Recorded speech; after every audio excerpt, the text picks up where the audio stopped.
Hi, folks. Before we get started on that video, I just wanted to stop in and tell you that number one, that the Book of Nothing has just come out in audiobook. It's available on Amazon, iTunes, and audible.com.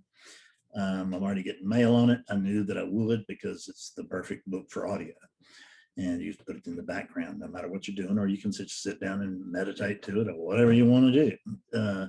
So beyond that, I just tell you that skillful means number 6, still skillful means number 5. The last meeting is this coming Friday, this coming Saturday. And it's been very successful. And skillful means number 6 is in September.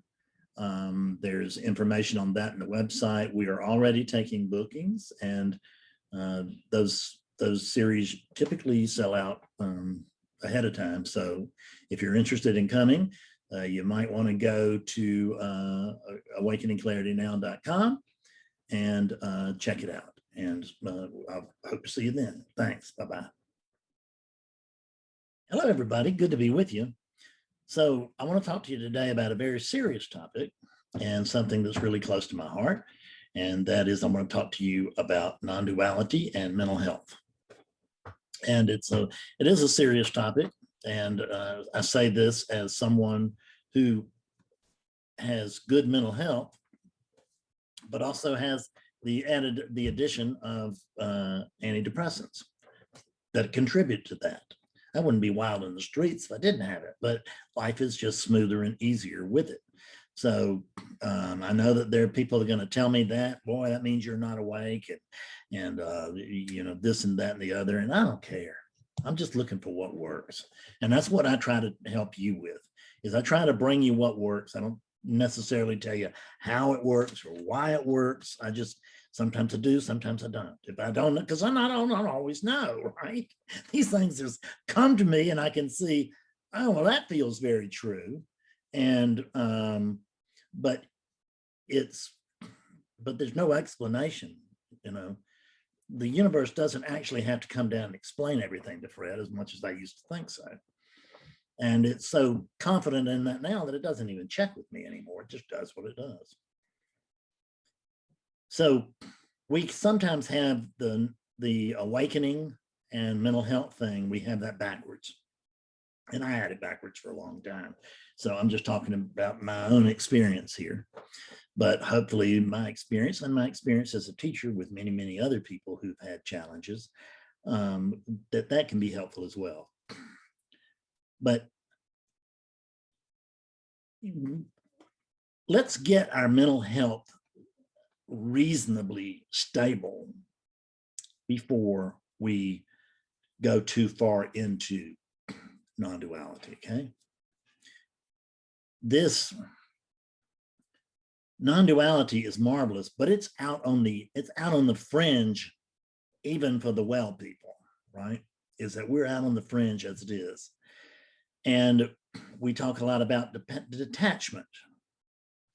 And we don't want that detachment to turn into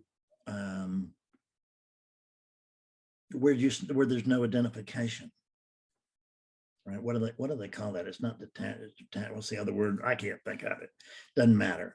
I can't think of a lot, and I still get a lot done, so it must be okay. But we don't want you detaching too far, okay? We don't want you being back into a confused state of any sort. And when I was drinking, I thought that I could wake up instead of quitting drinking. I really did. I thought, I swear to God. And I worked at it for many years trying to do that. And it never happened that way. I didn't wake up and I didn't get sober. And then I did have an awakening while I was still drinking.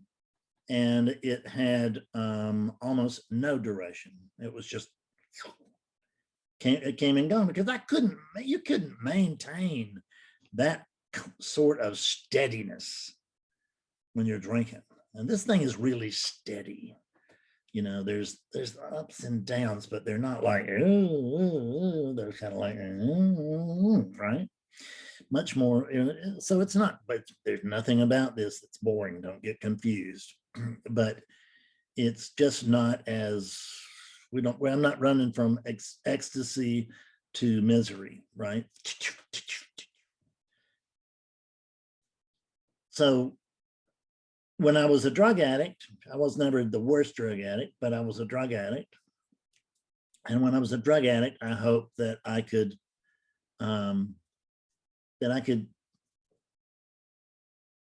wake up and then I wouldn't want any drugs anymore. And that wasn't true. And I was a shopaholic, and I thought, well, if you just wake up, you'll be able to control the whole damn world. You'll just get everything you want. And at the level that I was at, they don't call that manifestation, they call it psychosis. Because one thing is we do is that we just all, if we don't have sound mental health, we just go too far with things, right? We just step out too far. We trust our judgment too much. I thought I had great judgment, and I had to get sober and be sober for several years before I realized, God almighty, I had the worst judgment ever, right? My sponsor used to tell me, Fred, I could throw a tennis ball in a crowd and whoever picked it up could run your life better than you do. And they were right. And so now my life is like a tennis ball, and it's being run better than I used to run. I'll tell you that. Not my life, because there's no one here. It feels like my life. It feels like there's someone saying that, but there's not. See, you can learn to use language in clearing without believing it. And this is a big move when we can learn the difference. We don't have to non-dualese everything we do. Like, well, I'd like to have a cup of coffee, but there's no one here and there's no one to sit with. And I don't know that coffee is real. God, we just overdo it so much. And if we have already got some issues with judgment, then they are just going to be aggravated terribly by introducing the idea that I'm going to get better by waking up. I'm not saying that waking up doesn't relieve some anxiety. It certainly does, and it can do a lot specifically with anxiety. And it can be a helpful hand with coming out of depression. I have people that have been my students that have come to me and they couldn't even look at me hardly. They were just so depressed, they're looking down. And now some of these people are just exuberant, right? I mean, they just, Betsy and I were talking about a student today. And this was a student that I could see a lot of clarity or a lot of wakefulness there to begin with. And then the student just went back into the dream and stayed there for about a year. And then now has come out like a big dog and is doing wonderfully.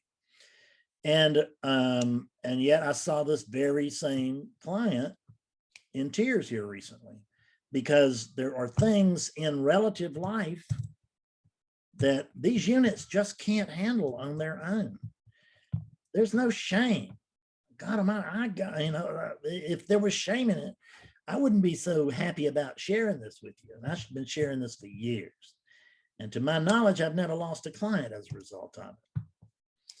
It's because all the shame and blame and everything was in my head. It's not in your head. You don't care that much about me. Stay up all night worrying about me, but I did. When you get stable, when you get a handle on OCD, obsessive compulsive disorder, which shows up in so many ways, when you get a handle on manic depression, you get a handle on clinical depression, when you get what do they call it? A character disorder? Is that right? What is it? not forgotten, but where there's just life's being seen inaccurately and it's being reacted to very, very unskillfully. I've seen plenty of this in my life, and I may have experienced some of it as well too. But don't come here to get rid of your addiction. Come here to come here after you're already taking some measures on your addiction. At least do that. At least get in recovery. You don't have to be, quote, recovered for 10 years or 20 years or 2 years, but begin to work on that at the very least simultaneously with this. And if that seems like more than you can bite off, then don't do that. Then work on your mental health. But I'm telling you that in the relative world, psychiatry outweighs clarity, because psychiatry is its own way of clarity. Just like AA and the other 12-step groups, you get your own clarity there, and it's a very good and reasonable clarity. It is a very helpful clarity, right? So these things are important. Get the psychology stabilized. That's all I'm saying. Just get it stabilized. If you're not on meds and you are acting like somebody is, if somebody's ever looked at you and said, you know, you ever thought about taking meds or anything like that, get yourself off to a professional and let them help you with that. And if you have been diagnosed and you think that non-duality is going to, that your diagnosis is going to interfere with your non-duality, you're absolutely right, but not in the way that you think. Stay on your medication and do this. There's nothing wrong with that. I'm on medication. I've been doing this, right? For God almighty, I don't know, 40 years or something. And it's just okay. It's the idea that you should be able to do this on your own and that waking up should take care of your mental health. Man, that's straight out of the funny paper. So, I mean, it's just, it makes no sense. That's not thinking logically. That's thinking, that's magical thinking. That's exactly what it is. It's magical thinking.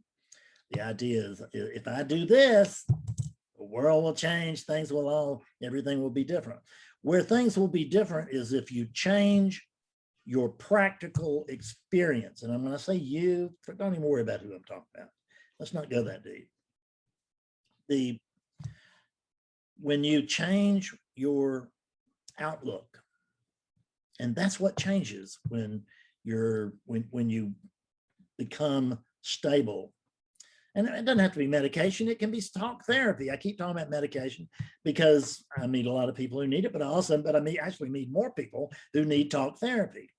So find yourself a good therapist. Find somebody that can hear you and you can hear them, and y'all develop a trusting relationship. That's great. I'm all for it. And don't be sold the bill of goods that if you come into non-duality, you're not going to suffer anymore. Everything's going to be perfect every day. It's just going to be an all blissful road, and that you won't drink heavy anymore. You won't anything. Anybody that promises you any direct result from awakening is a charlatan, because they don't know what's going to happen. Now, you can speak in some general terms without being a charlatan. You can say probably you'll feel much better because you'll come to see that there's no one there to hold a grudge, and there's no one over there for you to be mad at. The oneness of things really does have profound side effects. But take it from my experience. The first thing I did was I got sober. And it's just, I didn't like figure this out in that order. It's just the way it happened. But I got sober enough to see that I had been doing a lot of stupid stuff for a long time.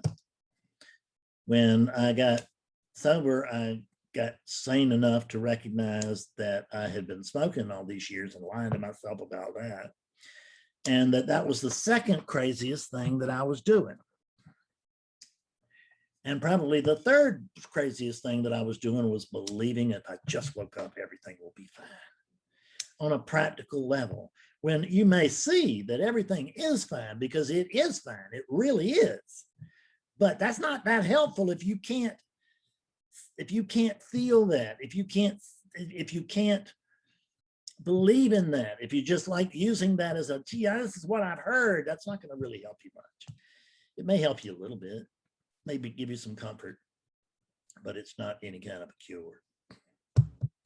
So I think I'm going to wrap it up now, but I hope this has been useful to you.